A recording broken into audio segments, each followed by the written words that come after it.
నమస్కారం అండి. ఇది దూలగొండె.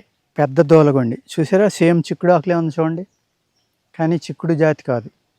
ఇది ఇంకా లేతదండి. ఇప్పుడిప్పుడే మొలిసింది. ఇది బాగా పెరిగాక ఇంతంత కాయలు. దీని ఫ్లవరింగ్ ఎంత అందంగా ఉంటుందంటే పింక్ ఫ్లవర్స్ ఉంటాయి. అసలు అక్కడి నుంచి కదలబుద్దేదండి. చక్కగా ఇంతంత గుత్తులొచ్చి ఇలాగా ఆ ఫ్లవర్ కూడా అందంగా అలా ఉంటుందన్నమాట. దాని కాయ కూడా ఇలా వచ్చి ఇలా తిరుగుతుంది. ఇలా వచ్చి లైట్‌గా బెండొస్తుంది. కానీ దాని నిండా నూగు ఉంటుంది.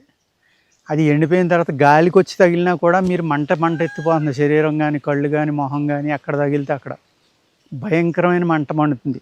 దూలగుండ అంటారు. ఇది కివాంచ్ అని కూడా అంటారు దీన్ని. అర్థమైంది కదండి. అనేక రకాల పేర్లు ఉన్నాయి దీనికి. దీని సీడ్ని మనం ఈ వాజీకరణ ఔషధాల్లో వాడతామండి. జాగ్రత్తగా పెన్ను పుస్తకం తీసుకోండి. దీని గురించి చాలా మంచి 2 చెప్తాను. ఆ 2 కూడా నోట్ చేసుకుని మీరు దీన్ని ధాతు వృద్ధికర ఔషధంగా కానీ లేకపోతే మీ మ్యాన్ పవర్ పెంచడానికి కానీ చాలా చక్కని ఔషధం అనమాట. అర్థమైంది కదండి.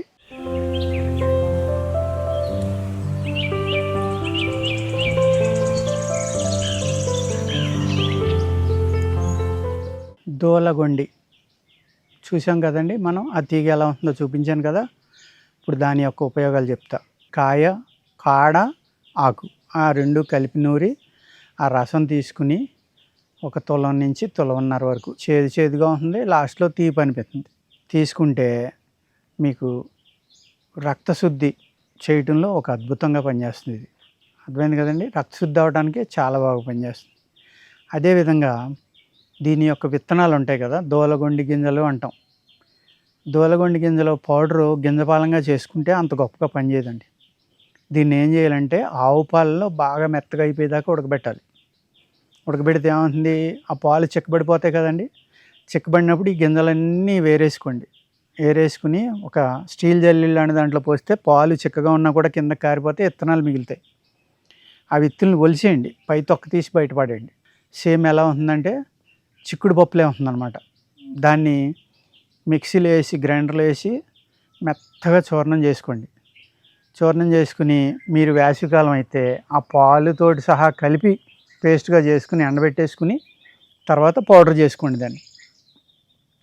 దాంట్లో పల్లేరుకాయల చూర్ణం, ఏనుగు పల్లేరు, పెద్ద పల్లేరు అంటాం కదా, నేల మీద పాకేది నేల పల్లేరు, చిన్న పల్లేరు అది చెట్టుగా పెరిగేది పెద్ద పల్లేరు అండి.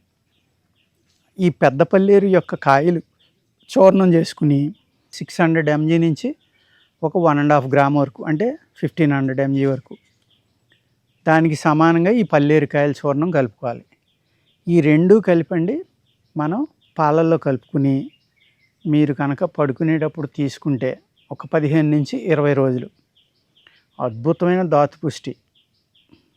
అర్థమైంది కదండి. మగతనం ఎంత పెరుగుతుందో చూసుకోండి మీరు. ఇది ధాతు పుష్టి అంటే ఏంటంటే మీ శరీరంలో ఉన్న మెటల్స్, మీ థైబోను, షిన్ బోను తయారు చేసే మెటల్స్ ఉంటాయి చూడండి. వార్ధక్యం వచ్చాక ఈ 2 ప్రొడక్షన్ తగ్గిపోతుంది కాబట్టి మీకు ముసలితనం వస్తుంది. ఆ తగ్గించిన ధాతువులు ఏవైతే ఉన్నాయో ఆ ధాతువులు పెరగాలి అంటే దీన్ని మీరు నేను చెప్పిన విధంగా వాడుకోండి. ఒక 20 రోజుల్లో ఎంత డిఫరెన్స్ వస్తుందో చూసుకోండి. వీర్య నష్టం అంటాం, శుక్ర నష్టం, వీర్య నష్టం. కొంతమందికి యూరిన్లో వెళ్ళిపోతూ ఉంటుందండి. దాన్ని ప్రోటీన్ లాస్ అని కూడా అంటాం మనం. ఆ ప్రోటీన్ లాస్ని తగ్గించడానికి కూడా చాలా చక్కగా నేను ఇప్పుడు చెప్పిన ఫార్ములా మీకు పనిచేస్తుందండి. ఏమని చెప్పానండి నేను? పాలు తీసుకొచ్చి 1 లీటర్ పాలలో ఒక 1/2 కిలో లోపు ఈ గింజలు వేయండి. ఆ పాలు బాగా చిక్కబడే వరకు, ఈ గింజ మెత్తగా ఉడికే వరకు ఉడకబెట్టండి. అలా డైరెక్ట్గా ఎన్ని లీటర్లు, 2 లీటర్లు పోసినా ఉడకట్లేదండి అంటే ఓవర్ నైట్ దాన్ని నానబెట్టుకోండి నీళ్ళల్లో. ఒక రాత్రి నానబెట్టుకుని ఉదయం పాలల్లో వేసి ఉడకబెట్టండి. అర్థమైంది కదండి. కానీ పాలల్లో వేసి సన్నటి శంగ మీద వండి ఉడికిన దాని గుణం మీరు ముందు రాత్రి నానబెట్టిన దాంట్లో రాదు. ఎందుకు అంటే పాలల్లో ఉడికేది ఆ పాలను లోపలికి లాక్కుని ఉడుకుతుంది. పాలల్లో ఉడకబెడితేనే కరెక్ట్ అండి. నీళ్ళల్లో నానబెట్టాం అనుకోండి ఓవర్ నైట్, ఆ నీళ్లు పీల్చేసుకుని ఉబ్బుతుంది కాబట్టి పాలు లోపలికి తీసుకోదు. అందుచేత మనకి పాలల్లో స్లోగా ఉడకబెడితే వచ్చే ఫలితం నీళ్ళల్లో నానబెట్టి ఉడకబెట్టడం వల్ల రాదు. అర్థమైంది కదండి. అటువంటప్పుడు ఏం చేయాలంటే నీళ్ళల్లో నానబెట్టి ఉదయం మొత్తం తీసి పాడేసి తొక్క అంతాని ఆ పప్పుని పాలలో ఉడకబెట్టుకోవచ్చు. అప్పుడు బాగా పనిచేస్తుంది మీకు. చిక్కగా అయిపోయే వరకు ఉడకబెట్టి దాన్ని మీరు మిక్సీలో కొట్టేసి గ్రైండర్లో వేసుకున్నారనుకోండి, వెట్ గ్రైండర్లో మెత్తగా కాటికిలాగా నలిగిపోవాలి. నలిగిపోయిన తర్వాత ఎండబెట్టుకుని చూర్ణం చేసుకోండి. లేదు అందులో పల్లేరుకాయ పొడి కలుపుకోండి. అర్థమైంది కదా. పల్లేరు కాయలు కూడా ముళ్ళు ఉంటాయి కాబట్టి వాటిని జాగ్రత్తగా పౌడర్ కొట్టుకుని ఒకసారి జల్లించుకుంటే ఆ ముళ్ళు పలుకులు ఏమైనా ఉంటే పోయేలాగా మీరు జల్లించుకోవాలి. అది ఇది సమంగా కలుపుకోండి. ఏది అది పాలలో ఉడికింది కాబట్టి అందులో సగం పల్లీరు కలుపుకుంటే సరిపోతుంది. ఎండబెడితే అది చెరిసగం అయిపోతుంది కదా, సగం కన్నా తగ్గుతుంది. అయినా అలా కలుపుకోవచ్చు. కలుపుకుని ఒక గ్లాస్ పాలలో ఒక హాఫ్ స్పూన్ వేసుకుని రెండు కలిపింది మీరు కనుక తాగితే వీర్య నష్టం కట్టి వీర్య వృద్ధి చేసి వీర్యాన్ని మీకు మగతనాన్ని పెంచడంలో చాలా అద్భుతంగా పనిచేసే మంచి ఫార్ములా ఇది. ఎంతోమంది నాకు ఫోన్లు చేసి అడుగుతున్నారు, అటువంటిది ఏమన్నా చెప్పండి, అటువంటిది ఏమన్నా చెప్పండి. అందుకోసం ఈరోజు నేను ఈ ఫార్ములా చెప్పడం జరుగుతుంది. అలాగా అనేక రకాల మూలికలు ఉన్నాయండి ఆయుర్వేదంలో, చాలా గొప్పగా పనిచేసి ఉన్నాయి. ఓకేనండి. దీని యొక్క వేరు గురించి మాట్లాడుకుందాం ఇప్పుడు. దీని వేరు చిన్న చిన్న పచ్చిగా ఉండగానే చిన్న చిన్న ముక్కలు కట్ చేసుకునండి, శుభ్రంగా కడిగి ఆదివారం తీసుకోండి. తీసేటప్పుడు కంపల్సరీగా చిన్న ముక్కలు కట్ చేసుకుని ముందర తీసిన వెంటనే చక్కగా కడగండి, ఎక్కడ ఇసుగు రేణువు కూడా లేకుండా.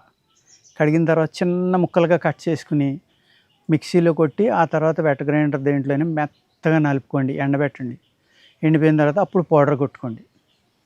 ఆ పౌడర్ యొక్క కషాయం కానీ అంటే జల్లించక్కర్లేకుండా కచ్చపచ్చగా కొట్టుకుంటే సరిపోతుంది. అప్పుడు కషాయం కోసం అయితే దానిని తేనె కలిపి కొంచెం పాలలో కలిపి తీసుకున్నా, నీళ్ళలో కలిపి తీసుకున్నా మూత్రం బిగింపుతుంది చూడండి. చాలామందికి ఫ్రీగా అవ్వట్లేదండి మూత్రం, చాలా ఇబ్బంది పడుతున్నాం అంటారు కదా, వాళ్ళకి చక్కగా మూత్రం అయ్యి ధాతువృద్ధి అయ్యి మీ కిడ్నీలు కూడా శుద్ధి అవుతాయండి. ఇప్పుడు చేసే వీడియోలో కిడ్నీల గురించి చేస్తున్నాం మనం. ఆల్మోస్ట్ ఒక 3-4 వీడియోల్లో కిడ్నీలు లివర్ ఎలా శుద్ధి చేసుకోవాలో చెప్పాను నేను. మీరు జాగ్రత్తగా వినండి. కిడ్నీలు శుద్ధి అవుతాయి అన్నప్పుడు ఆ పాయింట్ పట్టుకుని మీరు అందులో చెప్పిన ఏదైతే ఉందో అవన్నీ జాగ్రత్తగా నోట్ చేసుకుని మీరు దాన్ని వాడుకుంటే కిడ్నీ ప్రాబ్లం వచ్చాక మందులు వాడుకునే కన్నా కిడ్నీ ప్రాబ్లం రాకుండా ఉండాలి అంటే ఈ రకమైన మెడిసిన్స్ మధ్య మధ్యన 15 రోజులు 20 రోజులు వాడుకుంటే ధాతు పుష్టి జరుగుతుంది, మీకు వీర్యవృద్ధి జరుగుతుంది, మగతనం పెరుగుతుంది, కిడ్నీలు బాగుపడతాయి. కిడ్నీలు ఎప్పుడైతే శుద్ధి అయినాయో మీ జుట్టు అద్భుతంగా పెరుగుతుందండి. హెయిర్ గ్రోత్కి కిడ్నీకి చాలా సంబంధం ఉంటుంది. ఎందుకు అంటే కిడ్నీలు మన శరీరానికి కావాల్సిన ధాతువులన్నీ ఫిల్టర్ చేసి బాడీకి ఇచ్చి వేస్ట్ మెటీరియల్ బయటికి పంపుతాయి. అంటే మెటల్స్ని మన బాడీలో వృద్ధి చేయడంలో కిడ్నీస్ చాలా మంచి పాత్ర పోషిస్తాయండి. అందుకు ఈ కిడ్నీలు శుద్ధి చేయటం అనేది, లివర్ శుద్ధి చేయటం అనేది ఎంతో ఇంపార్టెంట్ అనమాట. ఈ రెండు కనుక ప్యూరిఫై అయినాయి అనుకోండి, మనం అనేక వ్యాధుల నుంచి బయటపడవచ్చు. ఇది కిడ్నీ ప్లస్ మగతనం కోసం చెప్పిన వీడియో ఇది. చాలామంది ఫోన్లు చేసి అడుగుతున్నారు, మంచి ఏమన్నా ఉంటే చెప్పండి సార్ అని. అందుకు ఈ వీడియో మన ప్రేక్షకులు ఎవరైతే ఉన్నారో ఈ ఆయుర్వేద అభిమానులు, ఆయుర్వేదం నేర్చుకోవాలని అభిలాష ఉన్నవాళ్ళు నోట్స్ రాసుకుంటున్నారో వాళ్ళ కోసం ప్రత్యేకంగా ఇది చెప్తున్నా. స్త్రీలు అడగవచ్చు, మగవాళ్ళకే చెప్తున్నారు మీరని. ఇదే మెడిసిన్ స్త్రీలు కూడా వాడుకోవచ్చండి. వాడుకుంటే చాలా బలమైన సంతానం కలుగుతుంది, వాళ్ళ యొక్క క్షేత్రశుద్ధి జరుగుతుంది.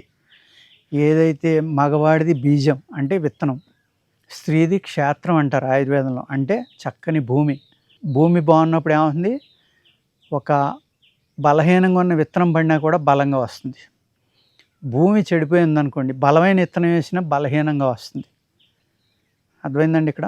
అందుకేంటంటే బలమైన విత్తనము పడాలి, బలమైన భూమి ఏర్పడాలి అంటే నేను ఇప్పుడు చెప్పిన ఈ ఫార్ములాస్ అద్భుతంగా పనిచేసి సంతానం కోసం ట్రై చేసి వాళ్ళు ఇది కనుక వాడుకుంటే మంచి బలమైన తెలివైన గొప్ప సంతానం కలిగి మీరు ముందు తరాలు అంటే రాబోయే తరాలు దేశంగా కానీ కుటుంబానికి కానీ ఊరికి కానీ మంచి శక్తివంతమైన సంతానాన్ని అందించగలరు.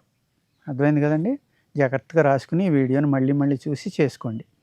నమస్కారం.